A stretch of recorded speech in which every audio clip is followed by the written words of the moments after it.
इसी नबी इस्लाम ने कहा कि उनका मसीह असल में दज्जाल है, क्योंकि करेगा वो यही काम किनके लिए? यहूदियों के लिए।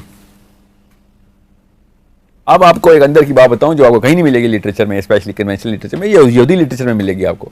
इनके पास मूसा के पास एक गिफ्ट में, और मूसा के टाइम पे ताबूत सकीना था, द आर्क ऑफ कॉवेनेंट, उसके थ्रू ये कहानी चल सकती थी, होती भी थी। इन्होंने पूरी दुनिया को फतह कर दिया था। उस आर्क ऑफ द कॉवेनेंट के पीछे मेजर लड़ाई, यहां तक इनकी आपस में लड़ाई हो गई थी। 6 और 6 कबीले बट गए थे आपस में, और आपस में आर्क ऑफ द कॉवेनेंट के पीछे। सुलेमान ने फिर आर्क ऑफ द कॉवेनेंट किधर कर दी थी, आज तक नहीं मिली। किसी का गैसा इथियोपिया के क्रिश्चियंस के पास है, किसी का गैसा कि वो मस्जिद अक्सा के तह में कहीं पे है, वहाँ पे वो ढूंढ रहे हैं। ऐसा कुछ नहीं है कि हमें पता हो कि किधर है वो, मगर वो ये एबनॉर्मल इवेंट करती थी।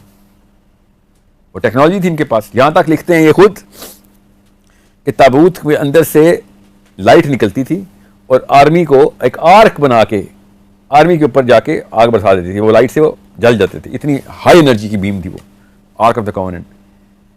और सिर्फ हज़रत मूसा के पास वो इल्म था कि इसके पास भी जाऊंगा, वरना लोग इसके पास भी जाते थे तो रेडिएशन से खत्म हो जाते थे। ये मैं नहीं लिख रहा हूँ, ये मेरी कोई क्या साइंटिफिक नहीं है ये बात, साइंस की साइंसदानों ने लिखी, ये यहूदियों ने खुद अपने बारे में लिखा हुआ है कि उसके पास भी नहीं जा सकते थे। सिर्फ मूसा अलैहिस्सलाम को पता था कि इसको इस्तेमाल में कैसे लेके आना है। या पे अंबिया को, जो बनी इसराइल के अंबिया गुजरे हैं, ये वाले लोग हैं जो ऐसी टेक्नोलॉजी का हिले में हैं अपने साइकोलॉजी में, वो वेट करें ऐसे मसीहा का जो इस तरह के काम कर सकता हो कि एक दिन साल करता हो। उसके लिए मुसलमानों को बताया गया, ये लो तुम्हारा उसका तोड़, हम एक दिन 300 साल करके दिखाते हैं, तुम्हें करके दिखाया भी है। अभी आगे पढ़ें, आपको पता चले मैं क्यों इस बारे में ज़्यादा तफसील कर रहा हूँ। मैं चांस नहीं लेना चाह रहा हूँ कि हम भी गुजर जाएं बस, कि हाँ एक थ्योरी की थी, नहीं, ये अल्लाह की आयतें, थ्योरी नहीं। थ्योरी क्या है? आयत को और किस किस तरीके से समझने की एक थ्योरी है, वरना आयत एज इज लॉ है। ये आयत अल्लाह की कसम लॉ है। अपने बच्चों को लॉ की तरह ही बताएं, वरना दज्जाल, अब असली दज्जाल क्या, आम से किसी गली मोहल्ले के दज्जाल के भी ताबे आ जाएंगे जो आए में हम। सबसे बड़ा दज्जाल तो मुसलमान खुद है जो इन आयतों को छुपा के बैठा हुआ है। इससे बड़ा धोखा कोई हो सकता है कि इतनी बड़ी टेक्नोलॉजी अल्लाह दे रहे हैं और टैंक हमारे पास है, घर में बच्चों को बता रहा हूँ ये लो पिस्तौल की गोली। उसने पिस्तौल की गोली से क्या मारना है? वो पिस्तौल की गोली भी नहीं है, छरे हैं, छरे। इस तरीके से हमें प्रेजेंट हुआ है। आज तक किसको पता था सूरह काफ में चीज़ें? क्यों नहीं पूछते हम कि नबी इस्लाम ने इतनी बड़ी हदीस हमें बताई है कि दज्जाल जो हज़रत नूह से लेके आज तक सारे नबी इस्लाम तक दज्जाल के फितने की इतनी बड़ी वार्निंग देते रहे हैं। उसके पीछे सिर्फ एक हथियार है, सूरह काफ, और किसी को पता ही नहीं है कि सूरह काफ क्या है। पूछ लें किसी से भी मुसलमान से, जितना मर्जी, जो मर्जी लंबी दाढ़ी वाला हो, कितनी मोटी किताबों के ऊपर बैठा हो, पूछें अच्छा सूरह काफ का काम दज्जाल से तो बता दें, मुझे बताना अगर किसी ने आंसर दिया तो। है ही कोई नहीं, बस ये सरजी खत्म कर दिया, ये क्यूरियोसिटी खत्म कर दी है। इसको ब्रेन वॉशिंग कहते हैं। इसलिए मुसलमान पिस गए हैं। अभी मैं सिर्फ 2 आयतों पे पहुंचा हूं। अभी मैं जुल्करनैन पे नहीं आया हूं, मूसा और खिदर पे नहीं आया हूं। 100 घंटे की डॉक्यूमेंट्री करनी पड़ेगी अगर मैं इस आयत से आयत लेके चला तो खाली गार नहीं समझ आ रही हमें, तो हमने 100 साल 309 साल कैसे समझने हैं? अभी अल्लाह समझाएंगे। चलें आगे।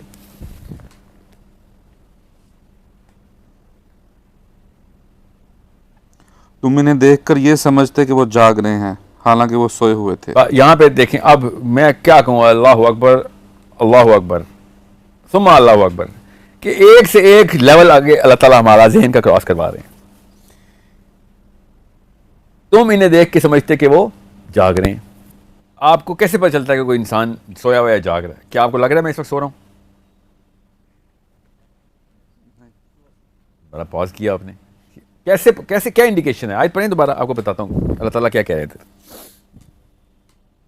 तुम उन्हें देखकर ये समझते कि वो जाग रहे हैं, हालांकि वो सोए हुए थे। तो इसकी कितनी निशानी हो सकती है एक बंदे के जागने की? ये सोचना एक ग्रोह है अंदर, एक ग्रोह। ये आप अंदर जाते देखते एक ग्रोह है। अब अल्लाह ताला कह रहे हैं तुम अगर इनको देखते तो तुम्हें लगता है जाग रहे हैं। क्या निशानी होती है कि इंसान का ग्रोह जाग रहा है? आंखें खुली हुई हैं। आप पूरे ग्रोह की आंखें तो नहीं देख सकते ना, मुतहरिक हैं वो। जी, मुतहरक हैं वो। अगर तुम देखते तो मोशन नजर आता तुम्हें। समझ लें, दोनों सिनेरियो ले लेते हैं, और ये दोनों सिनेरियो लेने ज़रूरी हैं, क्योंकि वरना मेरी राय, अपनी राय साबित कर रहा हूँ मैं। समझ लें कि सब लेटे हुए हैं और आंखें खुली हुई हैं, और ये मतलब भी लिया जा सकता है इससे कि अगर तुम वाकई इनको एक एक करके देखते तो तुम्हें लगता है ये जाग रहे हैं। हालांकि अरबी की जो इस्तिलाह है उसमें यही है कि अगर हम इनको जमात के तौर पे देखते तो लगता जागरण का मतलब है कि कोई बैठे या मोशन में हैं या कोई चल फिर रहे हैं, ठीक है, या फिर कोई भी हरकत और जुम्बिश है, ठीक है। तो मैं अभी सिर्फ आंखों वाला मतलब लेता हूँ, सबसे आसान मतलब कि चलें किसी को कोई शक शुबा आए तो कहे यार ये तो आपने खुद ही उनको मोशन में डाल दिया। मोशन भी दिखाता हूँ, अल्लाह ने बताया मोशन क्या है, अभी मोशन आएगा। अभी मैं सबसे वीकर मतलब ले रहा हूँ कि उनकी आंखें खुली हुई हैं, हालांकि वो अल्लाह क्या कह रहे हैं, हालांकि वो सोए हुए हैं। तो हम सोए हुए बंदे को सिर्फ आंखें खुली हों तो हम ये समझते हैं कि वो जाग रहा है। हो सकता है, बिल्कुल हो सकता है, ठीक है। तो ये मिनिमम तरीन मतलब ये है। अब इसका आगे का मतलब ले लेते हैं कि अल्लाह ताला क्यों बता रहे हैं। अल्लाह ताला ने एक एक आयत, एक एक कलमा, एक एक हर्फ चुन के लिखा हुआ कुरान में, याद रखिएगा। ये कैजुअली नहीं बताया हुआ, ये कुछ स्टोरी टेलिंग की किताब नहीं है, ये अल्लाह ताला का कलाम है जो लोहे महफूज में पूरी तरीके से हमारे लिए हिदायत के लिए अल्लाह ताला ने एक आयत यहाँ पे रखी हुई है। कोई कैजुअल ना ले ले कि हाँ बात की तसलसल को कायम रखने के लिए अल्लाह ताला ने बताया। अल्लाह ताला किसी तसलसल का मोहताज नहीं है, ये किसी वजह से यहाँ पे आयत बताई हुई है कि अगर हम उनको देखते तो हमें ये लगता कि वो जाग रहे हैं, मगर वो असल में सो रहे हैं, ठीक है। ये दो मतलब अलग अलग हैं इसके। मैं उनको देखता तो उनकी हालत सोने वाली नहीं थी, और वो किसी भी ऐसी हालत में नहीं थे कि वो जाग रहे हों। इसका मतलब है या तो सूरह ज़ुमर के थ्रू, या उनकी रूह अल्लाह ताला ने सोते हुए, अल्लाह ताला कहते हैं हम रूह कब्ज़ कर लेते हैं सूरह ज़ुमर में, तो वो असल में जिस मर्जी जिस्मानी हालत में थे, रूहें अल्लाह ताला ने उस वक्त कब्ज़ की हुई थी, ठीक है। छोटी मौत, ठीक है, नींद जो है ना वो छोटी मौत, और असल में जो मौत है वो मौतुल कुबरा है, ठीक है। तो अब वो उनके एंगल से मैं अभी नहीं लेता आगे, क्योंकि उन्हीं का एंगल आने वाला है। इस वक्त ये दोनों सिनेरियो अपने जहन में रखने और आगे चलें। अब आप दोनों सिनेरियो में बिल्ड करूंगा आपके। तुम उनको देखकर ये समझते कि वो जाग रहे हैं, हालांकि वो सोए हुए थे, और हम उनको दाएं और बाएं करवट दिलवाते रहते थे। जी, अब मोशन तो यहाँ पे अल्लाह ने खुद बता दिया कि अब वो दाएं और बाएं भी मूव कर रहे हैं, करवट। मगर ये याद रखिएगा दुनिया में कोई भी इंसान ऐसा नहीं है जो सोते हुए एक बंदे को देखे और मैं करवट ले रहा हूँ और आपको ये लगे कि मैं तो जाग रहा हूँ। हर एक को पता है सोते हुए करवट चल रही होती है इंसानों की। ये इस वजह से नहीं मुझे लगना था कि आप जाग रहे हैं क्योंकि आपने करवट ले लिए।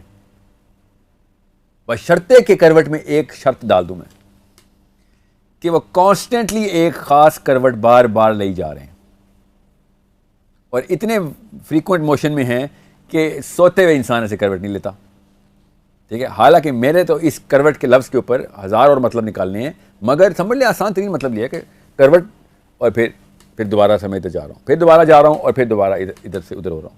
तब कहीं लगेगा कि यार ये सोया हुआ नहीं है, ये जाग रहा है। ये मतलब बिल्कुल एक मुहावरे में लिया मैंने, ठीक है।